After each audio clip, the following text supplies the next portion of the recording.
Assalamualaikum warahmatullahi wabarakatuh. Alhamdulillah, kalimat mulia yang selalu kita ucapkan dari lisan kita kepada satu-satunya zat yang maha hidup, yang berdiri sendiri dan tidak ada sekutu baginya, Allah subhanahu wa ta'ala. Karena dia memang telah menggantungkan segala nikmat yang dia berikan kepada kita dengan kalimat Alhamdulillah. Juga kita panjatkan salawat dan taslim senantiasa kepada satu-satunya guru, kiai dan suri tauladan kita, Nabi Muhammad sallallahu alaihi wasallam, sebagaimana Allah dan malaikatnya telah memberikan salam kepada beliau.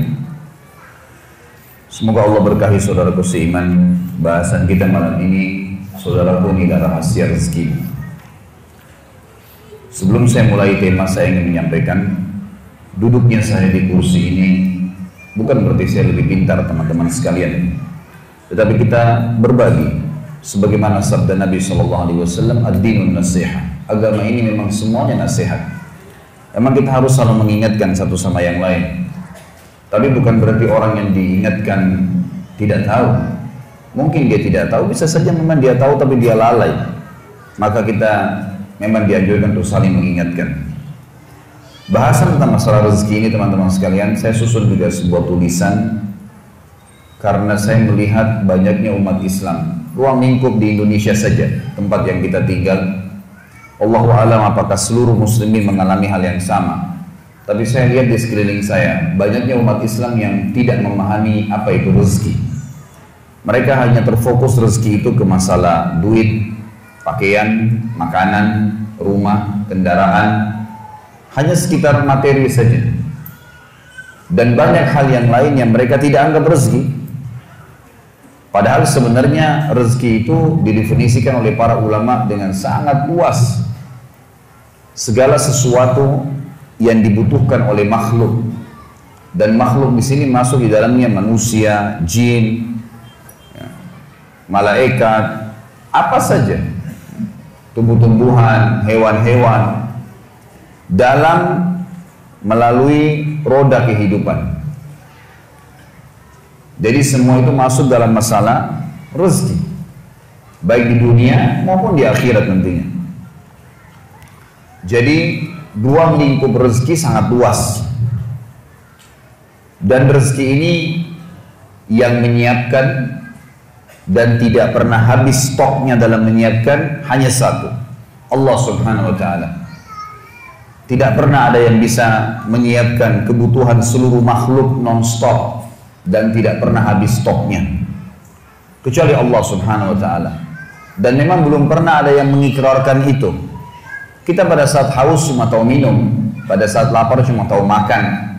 Nggak ada duit berarti minta, ada duit tinggal beli makanan dan makan, selesai, laparnya hilang, istirahat. Kita tidak pernah berpikir sebenarnya dari mana semua itu. Satu-satunya yang mengaku dan mengikrarkan kalau dia yang menyiapkan segala kebutuhan, bukan cuma manusia, adalah Allah subhanahu wa ta'ala. Kita akan sebutkan beberapa dalil yang berhubungan dengan masalah itu. Yang pertama teman-teman sekalian, surah Az-Zariyat, surah nomor 51 ayat 56 sampai 58. A'udzu billahi minasyaitonir rajim. Bismillahirrahmanirrahim. Wa ma khalaqtul jinna wal insa illa liya'budun. Ma uridu minhum min rizqin wa ma uridu minhum ay yut'imun. Innallaha huwar razzaqu dzul quwwatil matin. Artinya teman-teman sekalian, aku kata Allah tidak menciptakan jin dan manusia kecuali untuk menyembah, mengabdi kepadaku. Apa yang aku perintahkan mereka jalankan. Yang aku bolehkan, halalkan, silakan nikmatin. Makanan, minuman, pergaulan, pendapatan, ekonomi, mendirikan sebuah negara, politik. Dan apa yang aku larang, semua ditinggalkan. Apa yang aku haramkan dijauhi. Itu mana daripada sembah. Aku nggak ciptakan jin dan manusia, kata Allah, kecuali untuk menyembah kepadaku, mengabdi. Dan aku tidak pernah, kata Allah, ini di ayat 56, ayat 57-nya, aku tidak pernah meminta kepada mereka balasan rezeki. Kasus misalnya aku menyiapkan untuk mereka makanan, daging hewan yang bisa disembeli, kemudian mereka makan. Aku tidak pernah minta diberikan sebagian daripada rezeki itu. Aku memberikan mereka makanan, minuman, pakaian. Allah tidak pernah minta diberikan kepada Allah sesajen. diberikan sesuatu, dikembalikan kepada Allah. Allah nggak minta. Kata Allah, ma uridu minhum min rizq. Saya tidak butuh dari mereka rezeki itu. Wa ma uridu minhum ayyut'imun. Saya juga tidak ingin minta makanan dari mereka. Lalu Allah tutup di ayat 58 dan ini saksi bahasan kita. Innallaha huwar razzaqu dzul quwwatil matin. Sesungguhnya Allah itu adalah Razzaq. Razzaq ini teman-teman sekalian dalam bahasa Arab masuk dalam lingkup luasnya, semua kebutuhan. Kalau kita bicara masalah substansial kebutuhan, maka dikatakan Razik. Sifat Allah juga Razik. Kalau kita masuk ke dalam substansial kebutuhan, misalnya makanan saja, atau minuman saja, atau oksigen saja, atau cahaya saja, masuk substansial bisa dikatakan Razik. Tapi kalau kita mengatakan sosok pencipta yang selalu menyiapkan segala kebutuhan secara global dan tidak pernah habis stoknya, maka bahasa Arabnya Razzaq. Dan Allah mengatakan innallaha huwar razzaq. Allah itu adalah Razzaq, pemberi rezeki yang tidak pernah habis stoknya, dzul quwwatil matin, sebaik-baik tempat untuk bersandar. Saya kasih contoh teman-teman sekalian supaya lebih jelas realita lapangannya. Rezeki masuk dalamnya cahaya. Saya sudah pernah jelaskan pertemuan kita semalam, kalau seandainya tidak ada cahaya lampu ini sekarang, kalau siang hari nggak ada cahaya matahari, Anda pasti tidak akan bisa melihat saya. Saya juga tidak bisa melihat, setajam apapun pandangan mata kita, senormal apapun mata kita tidak bisa melihat. Karena cahaya ini ada, maka akhirnya kita bisa melihat. Cahaya ini adalah sebuah rezeki. Hidung kita menarik oksigen dengan gratis. Dan saking biasanya kita menghirup oksigen supaya bisa hidup, maka kita menganggap biasa. Padahal sebenarnya kalau orang sesak nafas, kemudian dia membayar di rumah sakit tabung oksigen, naudzubillah, dia harus bayar berapa juta. Kuping kita menangkap suara, anggota tubuh kita mencerna makanan yang kita makan. Kita cuma tahu mengunyah. Sistem sudah diciptakan, gigi kita, lidah merasa, kemudian gigi kita menghancurkan, kemudian kita telan di tenggorokan kita. Lalu setelah ditelan kita sudah tidak pernah tahu lagi mau kemana tuh makanan. Diproses secara alami. Dari mana proses ini? Kemudian yang dibutuhkan oleh tubuh maka akan masuk, diambil oleh tubuh kita sebagai nutrisi, dan yang tidak dibutuhkan keluar dalam bentuk kotoran. Kita tidak pernah tahu air yang kita minum yang mana jadi darah kita dan yang mana dari air, jadi air seni kita. Kue yang kita makan, nasi yang kita makan, kita nggak pernah tahu yang mana jadi bagian anggota tubuh kita, yang mana jadi tija kita. Ya. Maka di sini ada sebuah sistem ya, yang diciptakan, dan ini tidak bisa ada manusia siapapun yang mengatakan dia yang buat itu. Mustahil ada makhluk yang bisa mengatakan itu. Karena kalau air dia minum, dia cuma bisa minum, haus dia minum. Mau hewan, mau jin, mau manusia, haus minum. Dan dia tidak pernah tahu dari mana komposisi air ini. Kenapa kok harus air? Kenapa enggak makan misalnya kalau lagi haus? Dari mana sistem itu? Harus terbawa kepada sistem itu. Maka Allah memperkenalkan dirinya, dia yang menciptakan kalian, dia juga yang menyiapkan seluruh kebutuhan kalian. Dan tidak pernah habis stok itu. Saya kasih contoh teman-teman sekalian. Saya tanya, Anda coba berpikir, merenungi di awal pertemuan kita ini. Pernah nggak teman-teman yang biasa interaksi sama pasar, menemukan pasar di Indonesia saja, di kota Anda masing-masing, pernah nggak menemukan ada pasar tidak ada sayur sama sekali? Atau buah habis sama sekali, tidak ada satupun jenis buah. Atau misalnya hewan yang biasa dimakan oleh manusia, ayam misalnya, pernahkah ayam itu habis? Penelitian teman-teman sekalian diadakan oleh sebagian ilmuwan muslim. Ini penelitian sederhana tapi betul-betul bobotnya luar biasa. Diadakan penelitian tentang populasi hewan, terutama yang paling banyak dikonsumsi oleh manusia. Ditemukanlah ayam. Ayam ini hewan yang paling banyak dimakan karena hampir semua manusia memakannya, gitu kan. Maka diadakan penelitian berapa sih jumlah ayam sebenarnya? Diadakan penelitian manusia saja sudah 7 miliar sekian jumlah manusia, dan ditemukan ayam ternyata populasinya 6 sampai 7 kali lipat lebih banyak daripada jumlah manusia. Jadi ayam itu 40 miliar sekian jumlahnya. Tiap hari disembeli miliaran, tapi tidak pernah habis. Pertanyaannya, dari mana populasinya ayam itu? Mungkin Anda mengatakan karena ada peternak misalnya. Ilmuwan mengadakan penelitian lagi. Diteliti teman-teman sekalian, dari 6 sampai 7 kali lipat dari jumlah manusia itu, ayam, ternyata yang dipelihara oleh manusia 1 dibandingkan 10.000 ekor. Jadi yang diternak oleh manusia itu sebagian kecil dari ayam. Lebih banyak ayam, 9.000 sekian ayam, 9.999 ayam itu hidup liar di hutan, di mana-mana, nggak ada yang urus, berkembang biak. Berarti bukan kasusnya terjaga populasinya bukan karena kasus manusia menernaknya, bukan. Karena manusia ternak sebagian kecil. Dan ternyata ayam itu terus saja populasinya nggak pernah habis. Kita kalau lihat bagaimana beberapa ilmuwan manusia mengambil gambar dari atas helikopter, di hutan, bagaimana ya sapi hutan atau apalah ya hewan-hewan berlarian di tengah hutan dari atas sampai ribuan ekor jalan, lari, nggak ada yang urus. Kuda lah, apalah, macam-macam, tidak pernah habis. Tidak pernah habis. Selalu ada populasinya. Pertanyaan dari mana semua ini? Siapa yang buat? Dan siapa yang membuat, siapa yang menyiapkan kebutuhan-kebutuhan mereka? Karena mereka tidak bakal mungkin hidup kalau tidak ada kebutuhan yang terpenuhi. Dari makanannya, dari minumannya, dari tempat tinggalnya. Gitu kan. Semua itu. Maka tidak pernah ada yang mengklaim dirinya sebagai Razzaq, pemberi rezeki non-stop kecuali Allah Subhanahu wa Ta'ala. Allah Subhanahu wa Ta'ala yang telah menjelaskan masalah itu. Kalimat ini juga mulia teman-teman sekalian. Innallah war-razzaq, kata Allah. Allah itu adalah sebaik pemberi rezeki yang non-stop, tidak pernah habis rezekinya. Dan dzul quwwatin matin, sebaik-baik tempat untuk bersandar. Saya pernah teman-teman sekalian di Jakarta, di depan rumah saya pernah ngontrak rumah. Kurang lebih ada taman 5 kali 5 meter, tidak besar. Dan saya suka tanam-tanaman. Kadang-kadang saya biarkan di tabulan pot, tanaman dalam pot yang ada buah mangga, ada buah jambu gitu. Saya kadang-kadang sebelum pengajian pagi suka siram tanaman itu.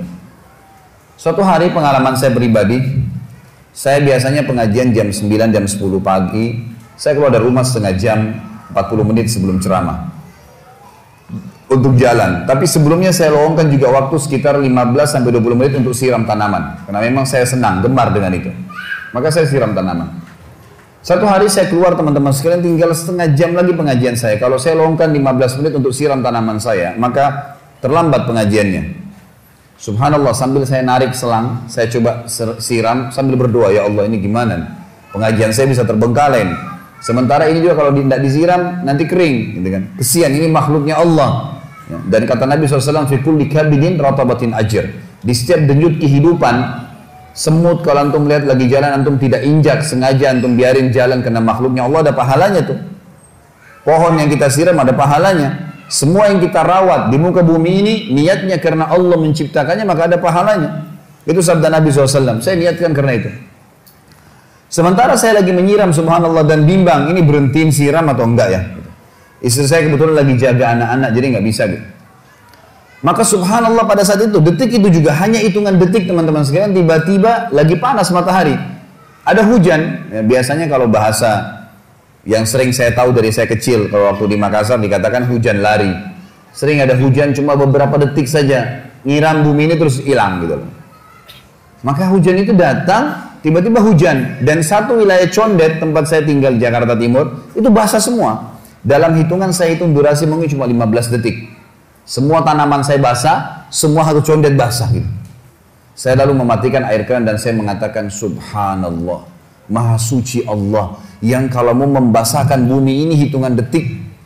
Saya butuh 15 menit hanya siram tanah 5 kali 5 meter. Bagaimana kekuasaan Allah Subhanahu wa taala yang luar biasa ya. Mestinya bisa direnungi masalah itu.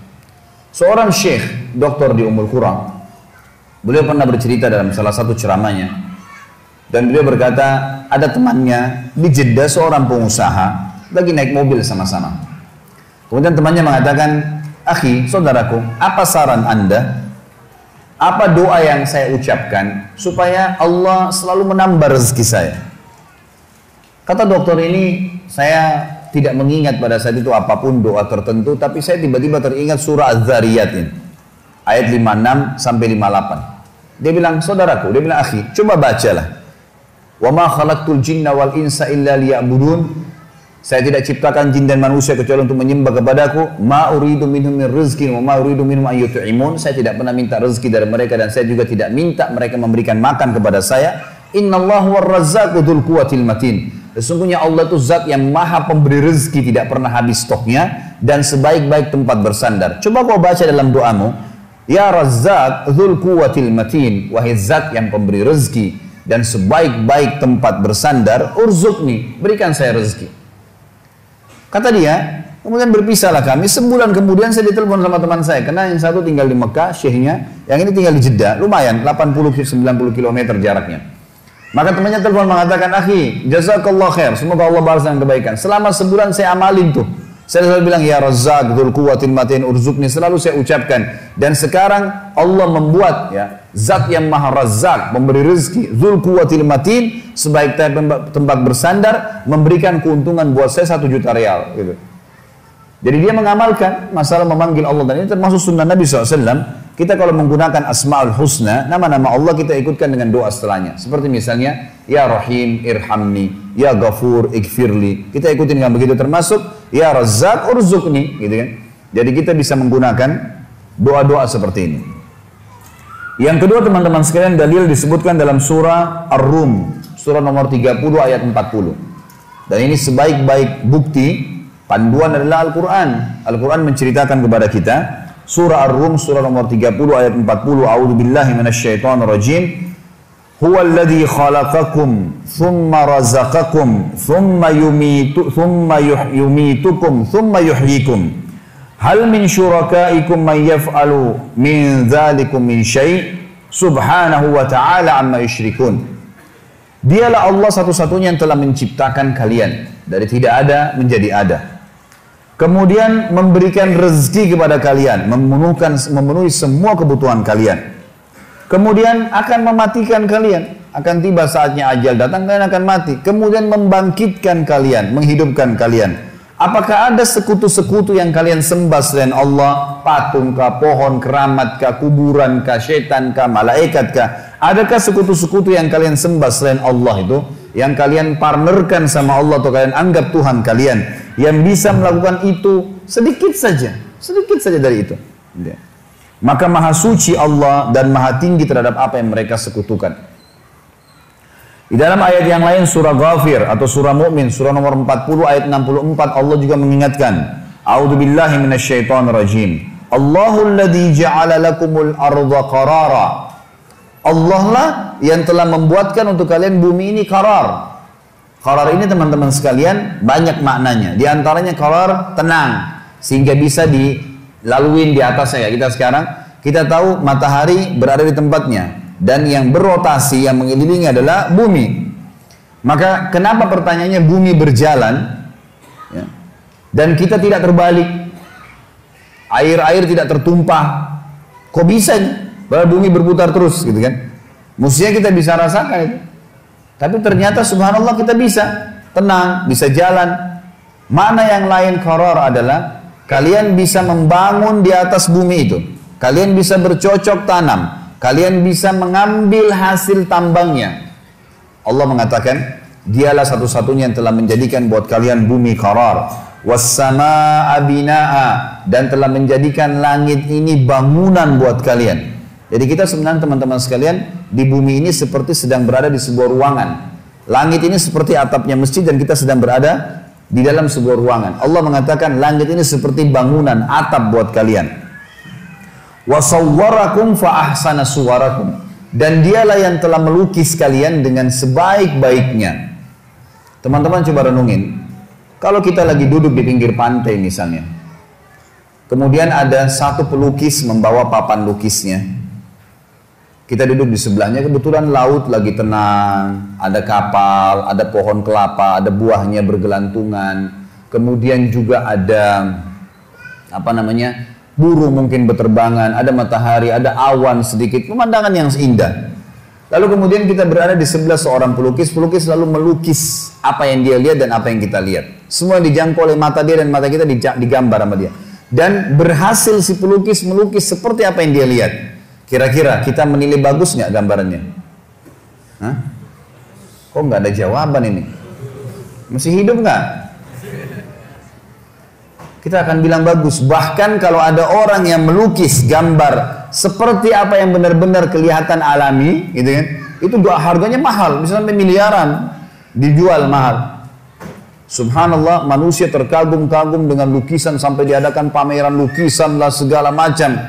Padahal orang pelukis ini teman-teman sekalian hanya menciplak saja. Hanya ciplak ciptaannya Allah, dan itu pun yang bisa jangkau dengan matanya. Plus lagi lukisan manusia tidak bisa bergerak, lukisannya Allah bergerak. Buahnya bisa diambil, airnya bisa bergerak, di dalamnya ada makhluk hidup, burungnya bisa terbang, mataharinya bisa diistilahkan dengan terbenam dan terbit, awannya bisa pindah-pindah, manusianya juga bisa jalan dan seterusnya. Bagaimana bisa kita berpikir teman-teman sekalian, ini hebat ya, ini luar biasa ya, kagum-kagum dengan orang yang hanya menciplak saja. Dan itu pun cuma sisi yang dijangkau oleh mata dia, sementara semuanya ini, yang lainnya belum dijangkau oleh mata dia, belum bisa dia gambar. Dan luar biasa tidak bisa bergerak gambaran manusia. Kok bisa? Kenapa dengan ciptaan Allah yang luas ini kita lupakan? Allah mengatakan, dialah yang telah menjadikan bumi buat kalian terhampar, langit itu sebagai bangunan, dan melukis kalian dengan sebaik-baiknya, warazaqakum minat thayyibat, dan telah memenuhi rezeki kalian dari hal-hal yang baik-baik. Allah suruh ambil yang baik-baik saja. Buah sedikit aja ada masalahnya, nggak usah dimakan, nggak apa-apa. Ambil yang bagus. Nanti akan kita jelaskan dalam poin-poin kiat-kiat mempertahankan rezeki. Tapi di sini Allah SWT menyuruh kita mengambil yang baik-baik saja. Sudah melukis kita dengan sebaik-baiknya. Bagaimana teman-teman sekalian Anda tidak bisa melihat keajaiban Allah di diri kita sendiri? Alis ini dari mana bisa tumbuh bulu di sini? Kemudian jaraknya tepat, ada hidung di tengah-tengahnya, ada mata, gitu kan? Ada bulu matanya dan seterusnya. Bayangkan kalau kita ini manusia, jalan tapi tidak ada kulitnya. Urat-urat saraf semua sama otot-ototnya. Bagus nggak kelihatan? Nggak bagus. Allah datangkan cuma kulit, datangkan bulu sedikit, kasih warna, udah bagus. Allah mengatakan, وَصَوَّرَكُمْ فَأَحْسَنَ سُوَرَكُمْ. Dia betul-betul melukis kalian dengan sebaik-baiknya, وَرَزَقَكُمْ مِنَ الطَّيِّبَاتِ, dan memenuhi kebutuhan kalian dari yang baik-baik. Gak usah buat masalah, cari yang baik saja, cari yang berkualitas saja, nikmatin, boleh silahkan. Kata Allah, dzalikumullahu rabbukum fatabarakallahu rabbul alamin. Itulah Allah Tuhan kalian, maka maha berkah Allah Tuhan alam semesta. Ayat yang lain teman-teman sekalian, ayat yang mulia juga adalah surah Qaf. Surah nomor 50 ayat 6 sampai ayat 11. Ini Allah mengajak manusia berpikir tentang masalah kebutuhan-kebutuhan mereka yang mereka dapatkan setiap harinya, agar mereka kembali kepada satu pencipta itu. A'udzubillahi minasyaitonirrajim. Afalam yanzuru ilas sama'i fawqahum kaifa banainaha wa zayyannaha wa ma laha min furuj. Tidakkah mereka lihat manusia-manusia itu ke langit di atas kepala mereka? Bagaimana kami ciptakan, bagaimana kami dirikan, kami bangun, bagaimana kami hiasi dengan miliaran bintang-bintang, dan mereka tidak menemukan sedikit pun celah kekurangannya. Surah Al-Mulk juga menjelaskan masalah itu, ayat 3. A'udzubillahi minasyaitonirrajim. Alladzi khalaqa sab'a samawatin tibaqa. Allah yang telah menciptakan 7 lapis langit yang bersusun, dan tadi subuh sudah saya jelaskan bagaimana besarnya langit-langit itu teman-teman sekalian. Lalu Allah mengatakan, ma tara fi khalqir rahmani min tafawut farji'il basara hal tara min futur thumma rji'il basara karrataini yanqalib ilaikal basaru khasi'an wa huwa hasir. Kata Allah, coba kalian angkat pandangan mata kalian ke langit sana, lihat baik-baik tuh langit, maka niscaya kalian akan turunkan pandangan mata kalian dalam kondisi letih, sementara kalian belum menemukan celah kekurangannya. Dan coba kata Allah, angkat sekali lagi lihat langit itu, kemudian terus kamu mencari, coba cari celah kekurangannya. Niscaya kalian akan turunkan pandangan mata kalian dalam kondisi capek dan tidak menemukan sedikit pun dari celah kekurangan langit tersebut. Allah mengatakan wal arda madadnaha, dan bumi kami hamparkan sehingga bisa ditinggalin, dibangunin, diambil hasil tambangnya, dicocok tanamin. Wa alqaina fiha rawasiya, dan kami tancapkan di atasnya gunung-gunung. Wa ambatna fiha min kulli zaujin bahij, dan kami tumbuhkan di atas bumi itu ya semua yang berpasang-pasangan. Maksudnya di sini ada hewan-hewan melata, kayak manusia, hewan-hewan, tumbuh-tumbuhan, sehingga mereka bisa berkembang biak. Tabsiratan wa dzikra likulli abdin munib. Tabsira itu sebagai ilmu pengetahuan. wa dzikra dan peringatan bagi hamba-hamba yang munib. Munib ini teman-teman sekalian cerdas, jeli. Allah menyebutkan masalah itu. Wa nazzalna minas sama'i ma'an mubaraka, dan kami turunkan dari langit air yang penuh dengan berkah, air hujan. Fa ambatna bihi jannatin wa habbal hasid, yang kami tumbuhkan dengan air hujan itu kebun-kebun yang lebat dan juga biji-bijian yang siap untuk menjadi pohon yang baru. Wan nakhla basiqatin laha tal'un nadid, dan kami juga tumbuhkan dengan air hujan pohon-pohon kurma yang memiliki mayang-mayang yang banyak. Saya perlu jelaskan karena teman-teman mungkin belum tahu pohon kurma. Di Timur Tengah sekarang, kalau orang itu mau dianggap kaya, dia harus punya pohon kurma, kebun kurma. Kalau hanya sekedar punya mobil mewah, rumah besar, itu masih biasa. Masih banyak orang yang punya. Tapi kalau orang punya kebun kurma ini luar biasa. Karena satu pohon kurma itu umurnya panjang. Bisa berumur seperti pohon kelapa gitu kan. Dan punya mayang. Mayangnya itu banyak kalau musim ya berbuah keluar. Dan satu pohon itu kalau lagi padat itu bisa turun ya bisa sampai 1000 kilo kurma. Dan kurma ini ada 300 macam jumlahnya. Dan ada yang kering, ada yang basah. 90% kurma kering. Kurma kering teman-teman sekalian bisa bertahan sampai setahun, 2 tahun gak rusak, gitu kan. Maka ini transaksi bisnis yang sangat menguntungkan, gitu kan. Karena buahnya kalau berbuah banyak bisa bertahan sampai tahunan gak rusak, gitu kan. Belum lagi dengan nutrisi-nutrisi ada di dalamnya. Maka Allah menyebutkan khusus masalah kurma. Dan coba lihat kurma bagaimana kami tumbuhkan, kata Allah. Kemudian ya keluar dari mayang-mayangnya buah-buah yang banyak. Kata Allah, rizqan lil ibad. Semua itu sebagai rezeki buat hamba-hamba. Wa ahyayna bihi baldatan maita, dan dengan air hujan juga kami hidupkan negeri yang sudah mati. Wa kadzalikal khuruj, begitulah nanti kalian akan dibangkitkan pada hari kiamat.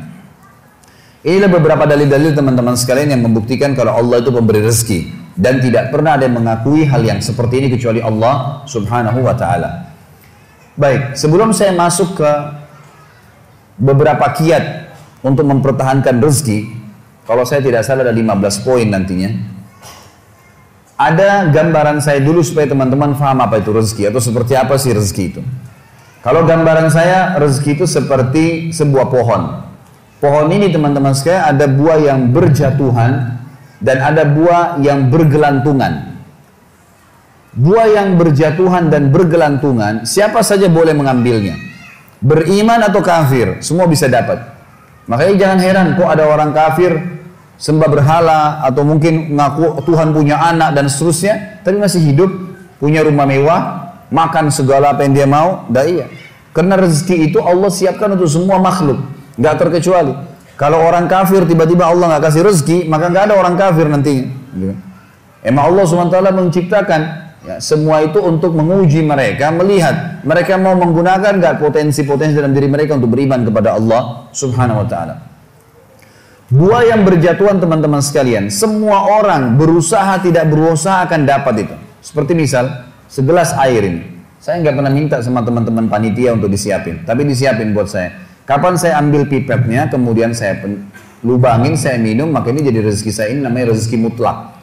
Kalau bahasa saya, rezeki mutlak. Ini saya tulis di tulisan saya, buah yang berjatuhan namanya rezeki mutlak. Buah yang bergelantungan namanya rezeki ikhtiar. Ini hanya untuk mudah difahamin saja ya.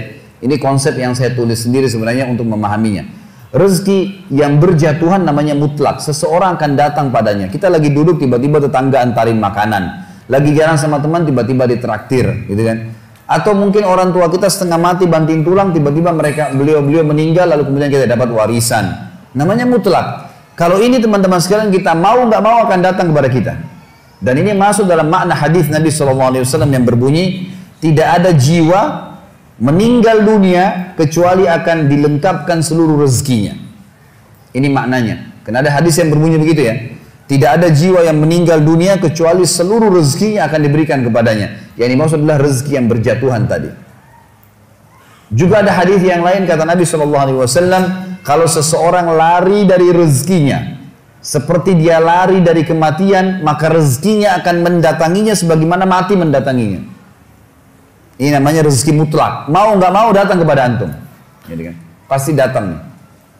Ini kafir atau beriman. Tinggal yang kedua teman-teman, rezeki ikhtiar. rezeki yang ada, buah tadi yang ada di atas pohon. Untuk mengambilnya kita butuh tangga. Kita butuh tangga, fasilitasnya. Fasilitas ini teman-teman sekalian, tangga ini adalah ilmu. Adalah ilmu. Ini sesuai mirip dengan perkataan Imam Syafi'i rahimahullah. Siapa yang ingin dunia, dia harus punya ilmunya. Siapa yang ingin akhirat, dia harus punya ilmunya. Siapa yang punya dua-dua, mau dua-dua dunia akhirat, dia juga harus punya ilmunya. Memang ilmu itu tangganya. Jadi siapapun yang punya ilmunya, dia pelajari bisnis tertentu misalnya. Dia pelajari misalnya masalah properti, masalah kuliner, masalah ini, masalah itu. Dipelajari sama dia. Kemudian dia punya ilmunya, maka dia punya tangga. Dia akan naik ke atas. Dan pada saat dia naik ke atas pohon, dia bisa petik buah sebanyak mungkin, semau dia. Kenapa misalnya restoran-restoran besar dunia seperti KFC, McDonald dan seterusnya, ini bukan karena saya sebutkan namanya karena mau dipromosikan, tidak ada hubungannya. Tapi yang saya maksudkan adalah bagaimana bisa seseorang yang beragama Yahudi, kufur kepada Nabi SAW, kufur kepada Allah, Allah pastikan kekafiran mereka, tapi bisa punya cabang sampai jutaan cabang, ribuan, ratusan ribu cabang seluruh dunia. Karena dia punya ilmunya, dia pelajari ilmunya. Jadi orang kafir pun bisa dapat tuh, gitu kan? Bisa dapat. Jadi jangan heran teman-teman, kenapa orang kafir bisa punya banyak usaha? Ya dia punya ilmu, kita pelajarin. Makanya Allah berikan standar dalam masalah rezeki. Semua manusia punya dua mata, punya dua kaki, punya dua tangan, waktunya sama 24 jam, potensinya sama, kecuali yang lahir dalam keadaan cacat saja. Kalau enggak sama semua, gitu kan? Bedanya kita sama orang-orang yang sudah sukses, ya hanya sekedar ilmu pengetahuannya saja. Kalau ilmunya kita miliki dan kita coba kembangkan, maka akan terbuka itu. Hanya saja teman-teman sekalian, beda antara, dan ini kalau rezeki ikhtiar terbuka, semua orang bisa mengumpulkan sebanyak mungkin. Tinggal bagaimana dia punya ilmu. Ilmunya tangga, dia naik ke atas. Begitu dia naik ke atas, dia ambil buah yang terdekat. Yang agak jauh dipakai jala sama dia. Tambah ilmu lagi, tambah fasilitas, tambah pengetahuan, kursus lagi, tambah keterampilan. Maka dia akan bisa mengambil sebanyak mungkin, tidak ada batasnya. Bedanya antara rezeki orang beriman dengan rezeki orang kafir di berkahnya. Ini bedanya di sini. Karena orang yang beriman hanya disuruh oleh Allah mengambil rezeki yang baik saja. Bahasa agamanya halal. Halal itu maksudnya yang dibolehkan oleh Allah dan ikut dengan thayyib, berkualitas. Jadi yang berjatuhan pun datang kepada kita makanan, ternyata tetangga berikan kepada kita dari uang haram misalnya, dari hasil zina. Kita berhak untuk menolaknya. Sudah datang kepada kita, kita berhak menolaknya. Karena kita tahu ini nggak baik. Allah Subhanahu wa taala hanya mau kita memetik buah-buah yang berkualitas. Yang rusak jangan diambil. Minimal bonyok aja sedikit, ada ulatnya jangan diambil. Kalau orang kafir semuanya diambil. Mau busuk mau enggak semua diambil sama dia. Dia nggak mau tahu halal haram, nggak tahu. Ini contoh rasional memahami rezeki, gitu kan? Jadi ini kata kunci untuk memahami rezeki itu. Mari kita masuk sekarang ke 15 kiat mempertahankan rezeki dan menambahnya. Yang pertama teman-teman sekalian, hal yang kita tahu semuanya tapi masih jarang orang mau melakukan adalah bersyukur kepada Allah. Bersyukur. Para ulama salaf kita dari sahabat dan tabi'in, tabi'in, orang-orang saleh yang sudah faham wahyu Al-Quran dan Sunnah, maka mereka selalu lisannya kalau lagi tidak ngomong sama orang dua hal, alhamdulillah atau astagfirullah, terus begitu. Sampai mereka itu kalau lagi jalan dari rumahnya ke tokonya di Baghdad dulu, di Irak, di Madinah, di Mekah, di tempat-tempat mereka mau buka usaha, atau mereka dari rumahnya menuju ke masjid mau mengajar, maka selalu lisannya alhamdulillah, alhamdulillah, alhamdulillah, alhamdulillah, alhamdulillah, non-stop. Atau mereka mengatakan astagfirullah wa atubu ilaih, astagfirullah wa atubu ilaih, astagfirullah, terus nggak pernah berhenti, gitu kan? Maka mereka terus bersyukur. Makanya dengan syukur ini kita sudah sentil sedikit gambarannya kemarin. Saya sudah berikan gambaran kalau dengan kalimat alhamdulillah ini sebenarnya password untuk menambah rezeki. Ucapkan itu selalu. Bangun tidur disuruh baca alhamdulillah, habis makan alhamdulillah, habis minum alhamdulillah, selalu ditekankan untuk ucapin itu. Maka mestinya kita ucapkan. Sayangnya kita sangat jarang sekali untuk mengucapkan kalimat ini. Bahkan teman-teman sekalian habis sholat wajib saja, Yang ada hadis Nabi SAW, siapa yang membaca subhanallah 33, alhamdulillah 33, Allahu Akbar 33. Lalu dia genapkan 100-nya membaca la ilaha illallah wahdahu la syarika lahu mulku wal hamdu wa huwa ala kulli syai'in qadir. Maka akan diampuni dosanya walaupun sebanyak buih di lautan. Tapi pertanyaannya, siapa yang dapat nih? Padahal kalau untuk baca ini saya pernah pakai durasi menit. Teman-teman sekalian, baca dengan sangat tenang pun, itu 7 menit sudah selesai sebenarnya. Baca ayat kursinya, baca al-ikhlas al-falaq an-nasnya dengan baca subhanallah alhamdulillah Allah akbar masing-masing 33 kali. Maksimal 7 menit. Tapi pertanyaan siapa yang dapat nih? Karena banyak orang tidak menganggap penting untuk mengucapkan zikir kepada Allah terutama masalah alhamdulillah. Maka mereka buru-buru sekali. Subhanallah, subhanallah, alhamdulillah, alhamdulillah, alhamdulillah, Allah akbar, Allah akbar, Allah akbar, Allah akbar. Apa ini? Bagaimana bisa dapat gitu kan? Bagaimana kalau seandainya Anda sedang kerja di perusahaan ingin minta dinaikkan gajinya? Bagaimana tulisannya itu permohonannya? Kepada yang terhormat pimpinan perusahaan, dirut ya di tempat saya telah mengabdi selama 10 tahun, disebutkanlah kebaikan-kebaikannya, perusahaan ini juga baik. Saya berharap bisa dinaikin 1 tingkat jabatan saja. Atau dinaikin gaji saya sekian persen. Atas kerjanya kami ucapkan terima kasih, taruh di ruangan dirutnya. Kira-kira berani nggak pegawai ini ketuk-ketuk, mana tadi kemarin tuh yang saya sudah ajukan, gitu kan? Nggak bisa nunggu sebulan belum datang, sabar. Kenapa? Kalau doa rewel gitu. Mestinya sabar kepada Allah Subhanahu Wa Taala. Allah tahu kebutuhan kita kok. Allah tahu kebutuhan hamba-hambanya. Bahkan kita tidak minta pun Allah tahu kebutuhan hambanya, gitu kan? Allah tahu kebutuhan hambanya. Jadi harusnya bersyukur teman-teman sekalian. Kita biasakan bersyukur kepada Allah Subhanahu Wa Taala. Masih ingat tadi pagi saya bilang banyak hal-hal yang bahkan dianggap buruk oleh manusia ternyata sebuah rezeki. Seperti tadi lapar, haus, capek. Mulai sekarang jangan kalau lapar bilang aduh lapar, nggak boleh. Karena kalau tidak lapar nggak enak kita makan. Mestinya alhamdulillah saya lapar. Itu aja mestinya kita syukurin. Hal-hal yang kita anggap buruk juga sebuah nikmat sebenarnya. Karena tanpa lapar tidak enak orang makan. Kalau haus, alhamdulillah saya haus. Karena memang kalau tidak haus nggak enak kita minum. Begitu pula dengan capek, alhamdulillah saya capek. Karena dengan capek enak rasanya tidur itu. Tapi kalau tidak capek kita nggak enak tidurnya, gitu kan? Bahkan kadang-kadang kita gelisah bangun tengah malam karena sudah terlalu banyak tidur. Coba kalau kita capek luar biasa, mestinya lisan kita mengatakan alhamdulillah. Allah menyebutkan dalil tentang pentingnya bersyukur ini di dalam surah Al-Ankabut, surah nomor 29 ayat 17. A'udzu billahi minasyaitonir rajim. Innama ta'buduna min dunillahi awthanan wa takhluquna ifka.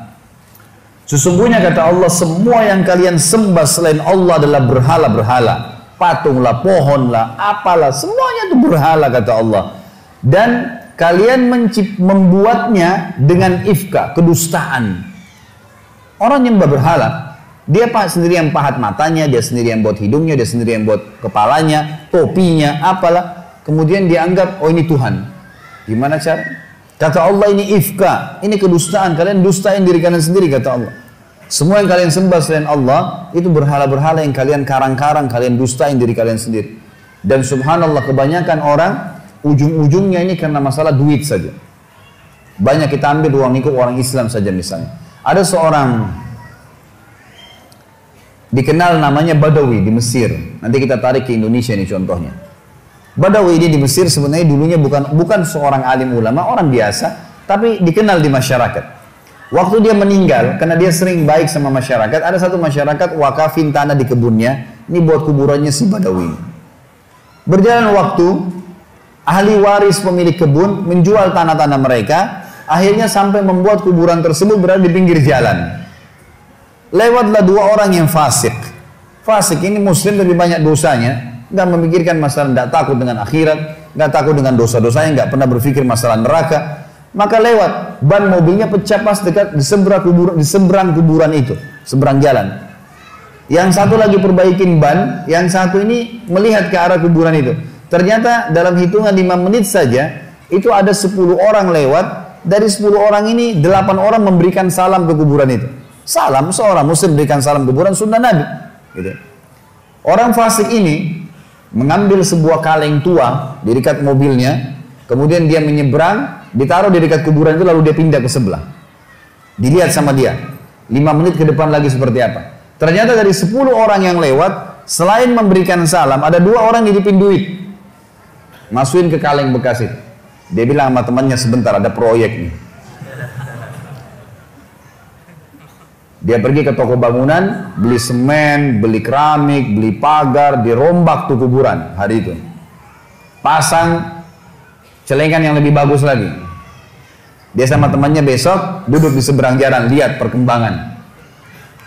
Ternyata dari pagi sampai sore, di antara orang yang lewat karena kuburan sudah bagus, ada yang berikan salam, ada yang titipin fulus, duit lagi.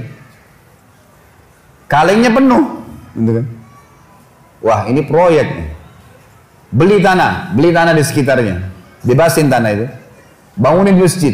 Dan sekarang teman-teman sekalian, masjid itu bisa menampung sekitar 1.000 orang, dan di dalamnya ada kuburan si Badawi tadi.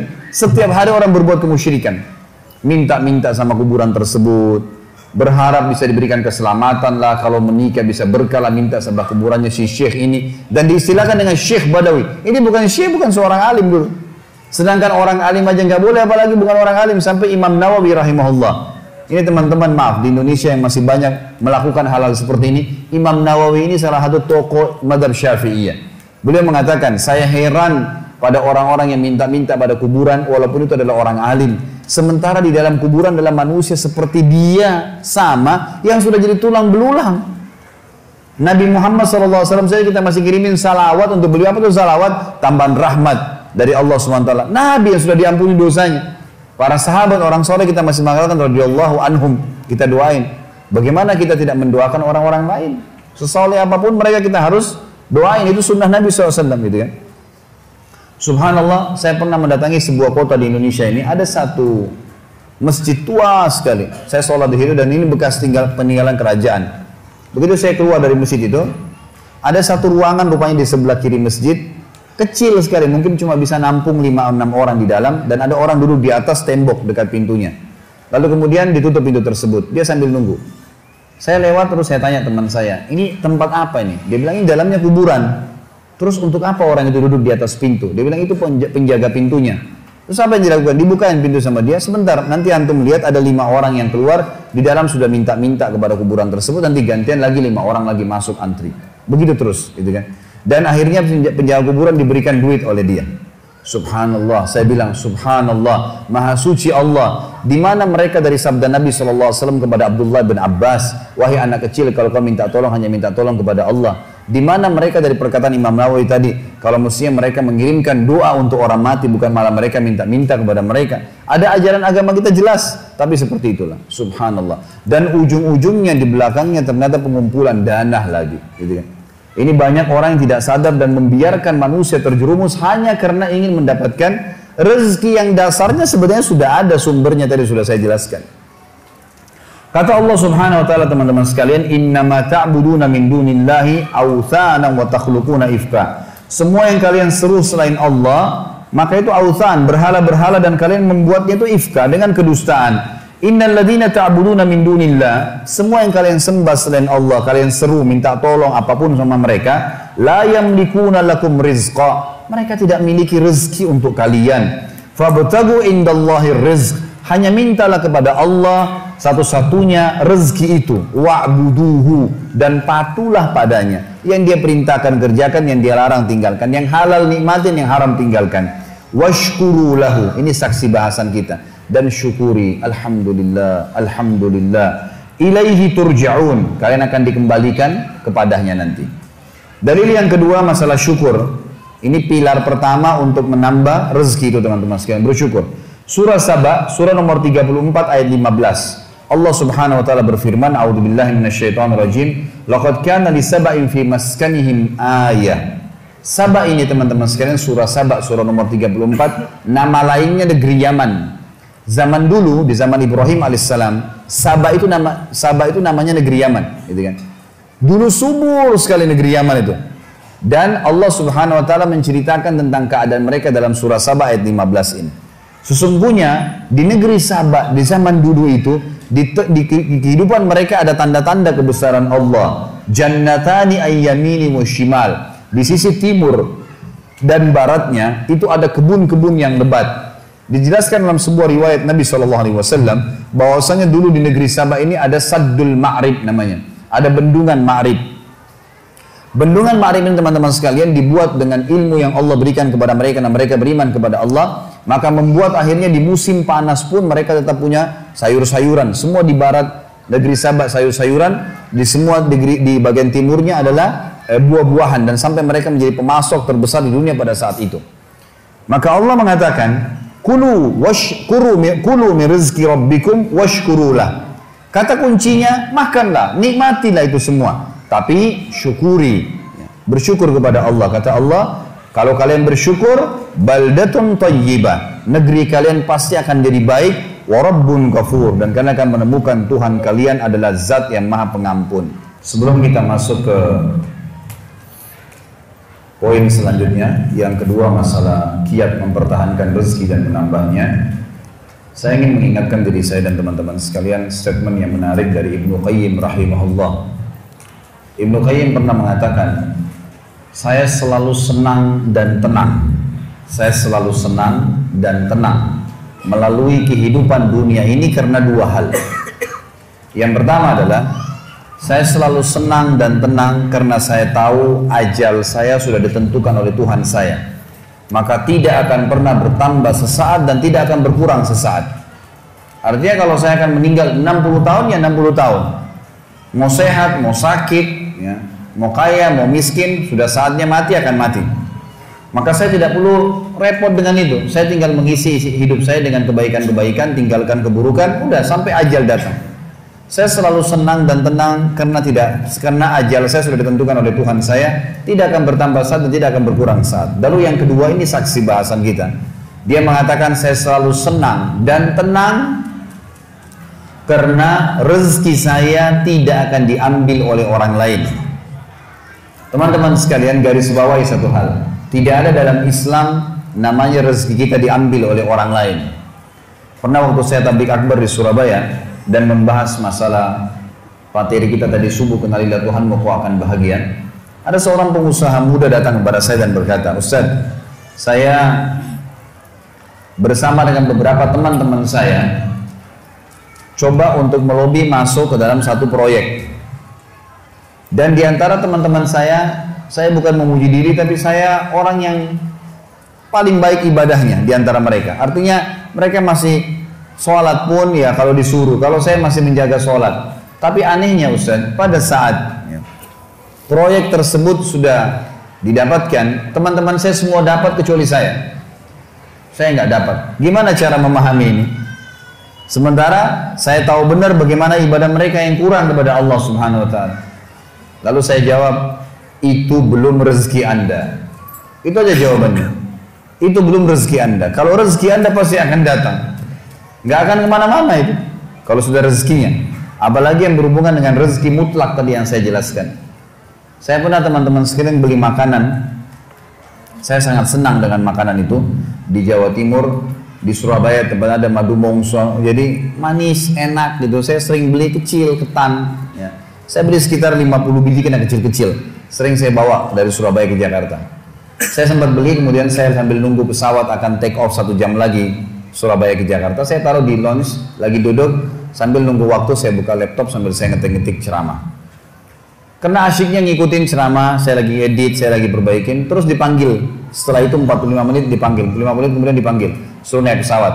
Saya buru-buru matikan laptop, saya tutup lalu saya jalan. Saya lupa tuh kresek saya yang ada isinya makanan tadi.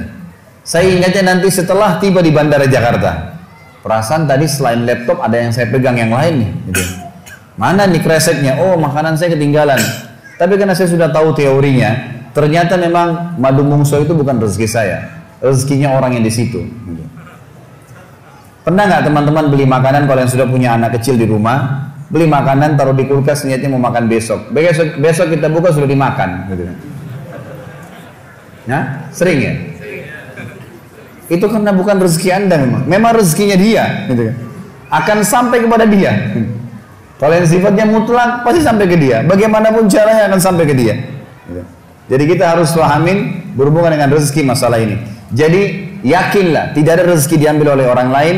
Tinggal bagaimana kita berusaha punya ilmu. Kalau ingin kembangkan dan dapat yang ikhtiar lebih banyak lagi dan syukuri.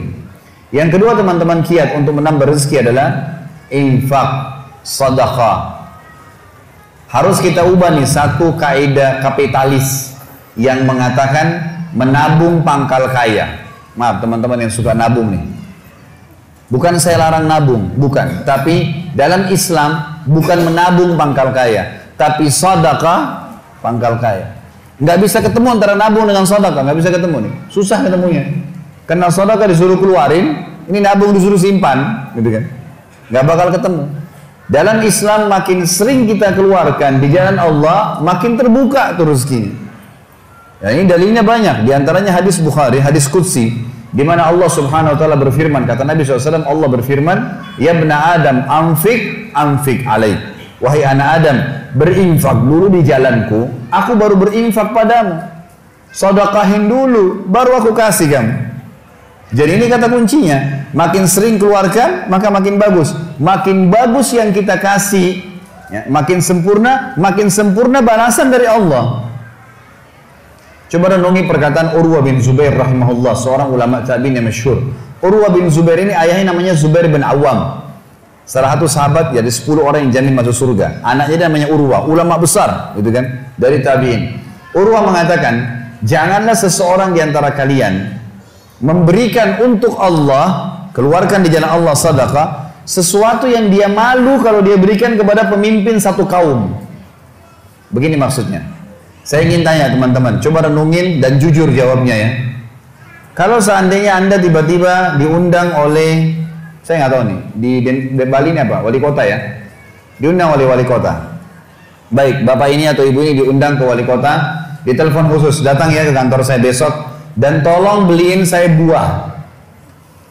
Pesan beli buah.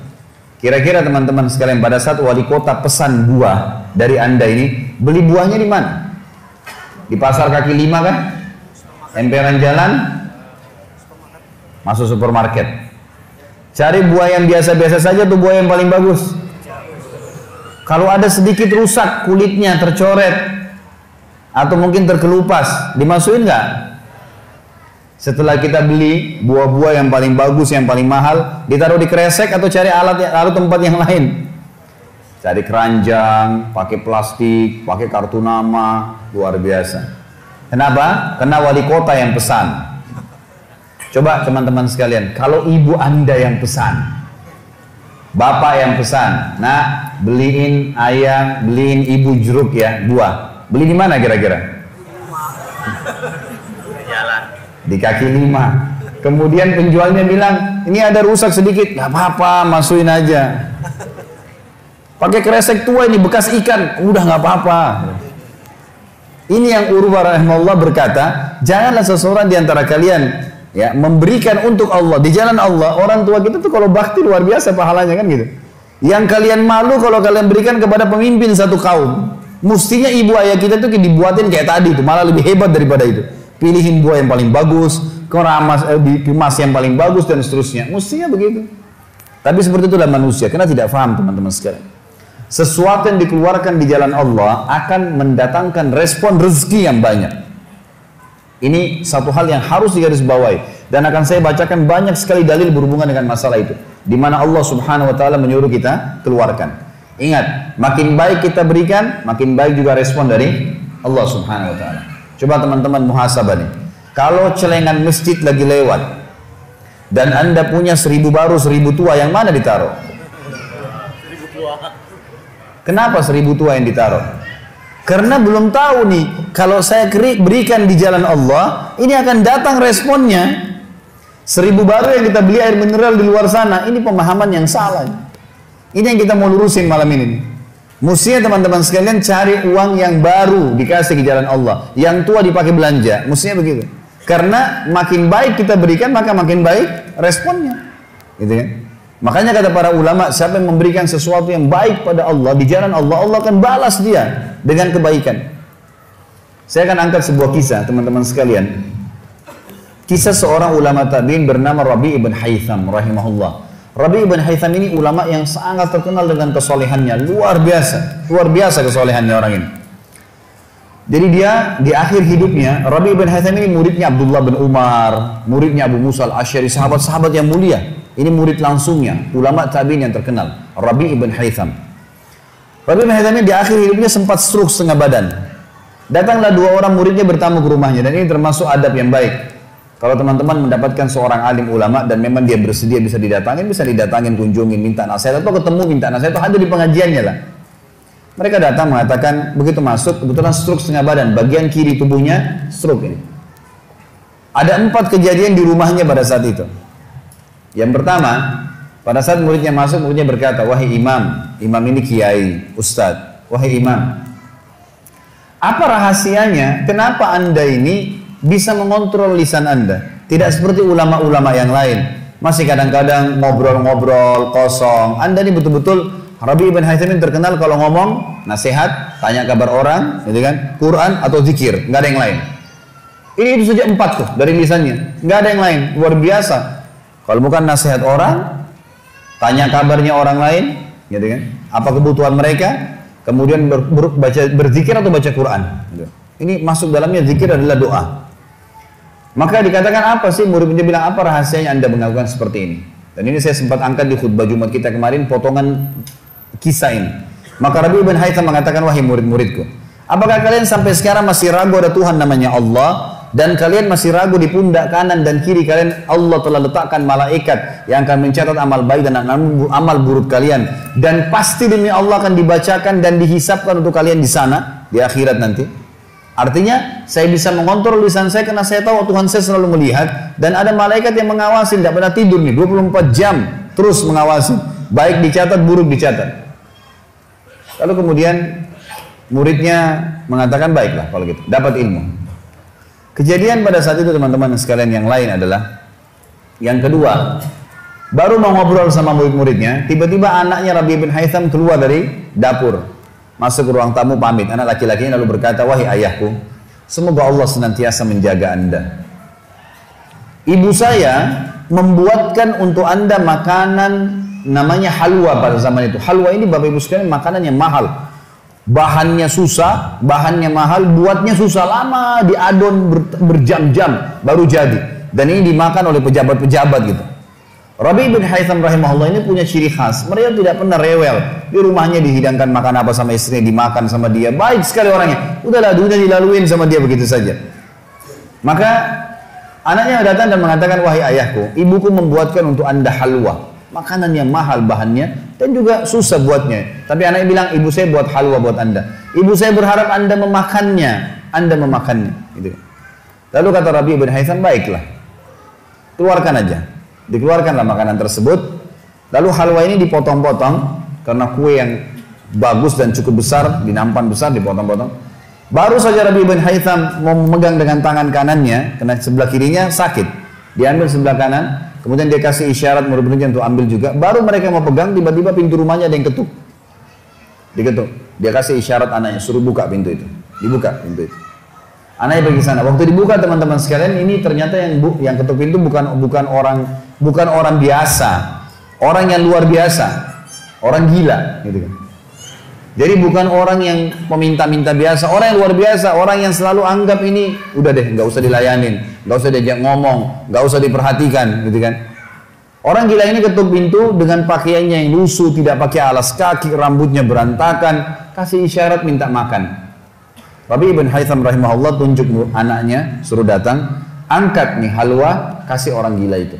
Halwa nih makanan yang mewah, kasih orang gila itu. Dibawa sama anaknya. Anaknya ini Rabi bin Haytham waktu bawa piring itu, niatnya ingin memberikan ke orang gila 1 potong, gitu kan.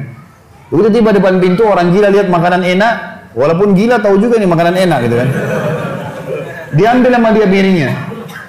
Diambil, dimakan semua. Dalam kisahnya dikatakan sampai air liurnya jatuh di situ, dihabisin sama dia. Sudah habis teman-teman sekalian, apa yang terjadi? Orang gila nggak ngerti, dia nggak terima kasih, nggak apa, piringnya dilempar pergi. Anaknya Rabi bin Haytham ini tahu nilainya makanan yang ibunya buat tadi. Diambil piring itu, ditutup pintunya, lalu dia kembali lagi. Kemudian dia bilang sama ayahnya, wahai ayahku, semoga Allah senantiasa menjaga anda. Sebelum saya lanjutkan kisah teman-teman sekalian, saya sarankan juga bahwa teman-teman di sini yang sudah punya anak, biasakan selalu menggunakan doa antara suami istri dengan anak, itu penting sekali. Karena kata Nabi SAW, jangan ucapkan kata-kata doa yang bisa berbau doa buruk buat kalian, diri kalian, keluarga kalian, dan harta kalian. Karena bisa saja malaikat lewat dan mengaminkannya. Ya. Kita harus selalu doa yang baik gitu kan. Jadi Rabi bin Haitham membiasakan anaknya untuk dilatih berdoa yang baik. Jadi selalu kalau mau minta tolong, nak semoga Allah menjagamu, ambilkan ayah ini. Nak semoga begini, semoga Allah menjagamu, semoga Allah berikan kau rezeki, ambilkan ayah seperti ini. Jadi selalu diikuti dengan doa. Anaknya pun terbiasa mendoakan ayahnya. Dalam kondisi anaknya jengkel karena perilaku si orang gila tadi, dia kembali dan masih sempat mengatakan, ayah semoga Allah menjaga anda. Tadi itu ayah yang minta-minta orang gila. Dia tidak mengerti nilainya makanan yang kita kasih.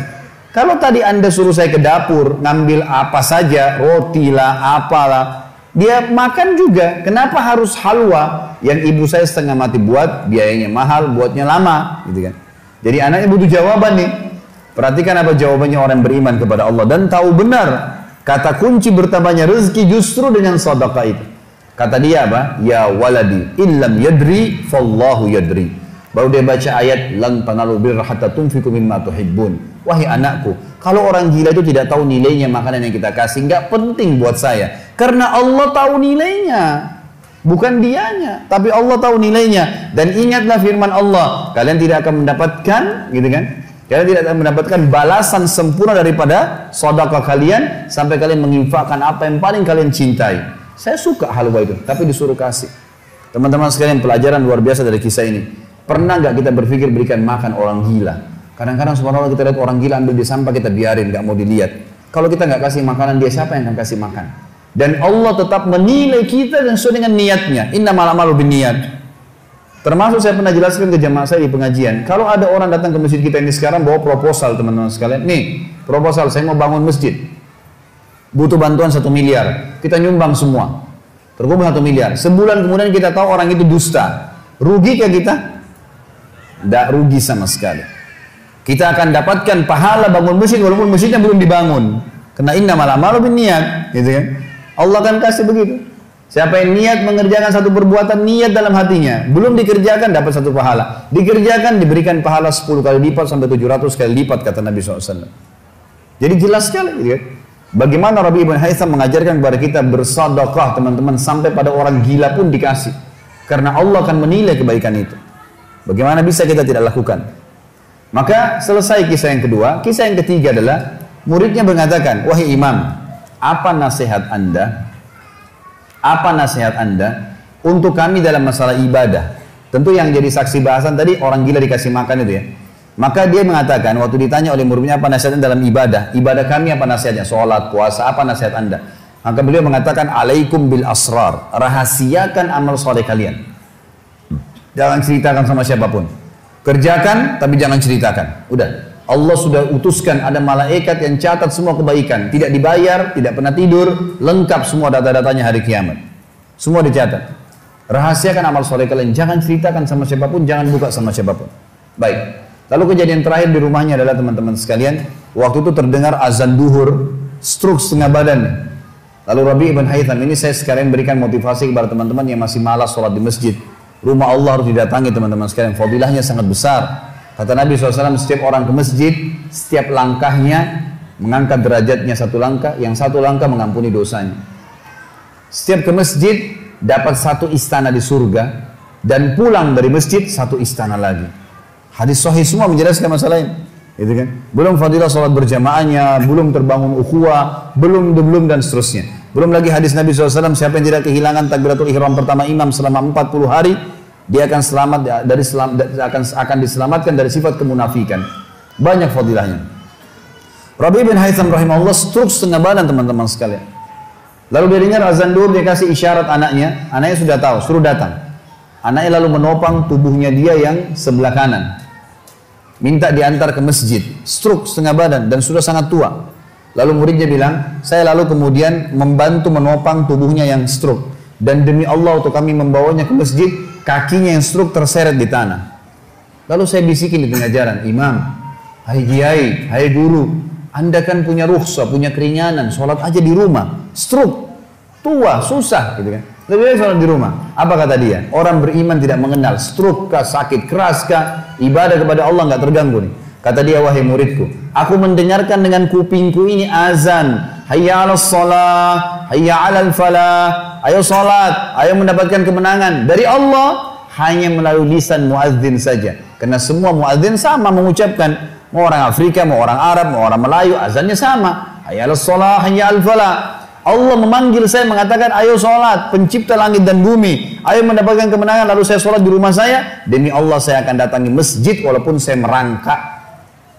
Luar biasa nih, ya, keimanan membuat seseorang stroke pun bisa beribadah kepada Allah. Tapi dari kisah kita, ya, dari 4 kejadian di rumah Rabi' bin Hayyan adalah bagaimana dia bersedekah kepada orang fakir miskin tadi. Ada riwayat Bukhari yang lain teman-teman sekalian berbunyi, kata Nabi SAW dulu di zaman Bani Israel, ada 2 orang. Di zaman Bani Israel ada 2 orang. 2 orang ini bersahabat, dua-duanya punya kebun. Dua-duanya punya kebun. Kebun ini, mereka lagi nunggu hujan. Dan satu negeri itu belum turun hujan. Tiba-tiba si A sama si B. Si A ini melihat ada awan, kata Nabi SAW, lewat di atas kebunnya. Dan terdengar suara dari awan itu berkata, turunkanlah hujan di kebunnya fulan. Kebun temannya dia di sebelah. Maka dia bilang, kata Nabi SAW, orang ini pun mengikuti awan tersebut. Ternyata betul, awan itu menggumpul semuanya di atas kebun temannya, hujan. Tapi cuma kebun temannya, yang lain nggak kena hujan. Maka Nabi SAW mengatakan, dia pun bertanya pada temannya, apa yang kamu lakukan dengan kebunmu? Sampai di musim panas seperti ini pun Allah masih menurunkan hujan untuk kebunmu saja. Apa yang dia bilang? Dia bilang, saya membagi keuntungan dari usaha saya ini menjadi 3. Keuntungannya bukan modal. Sepertiganya saya infakkan di jalan Allah, langsung saya keluarkan. Sepertiganya lagi saya tambahkan ke modal. Sepertiganya lagi saya gunakan untuk keperluan keluarga saya. Jadi ternyata teman-teman sekalian, sedekah itu betul-betul sangat luar biasa. Membuka pintu rezeki. Jadi makin dikeluarkan, makin royal, makin datang. Saya sarankan teman-teman kalau bisa ikutin ceramah saya di YouTube, ada tentang Abdurrahman bin Auf, sahabat Nabi, serial sahabat. Kita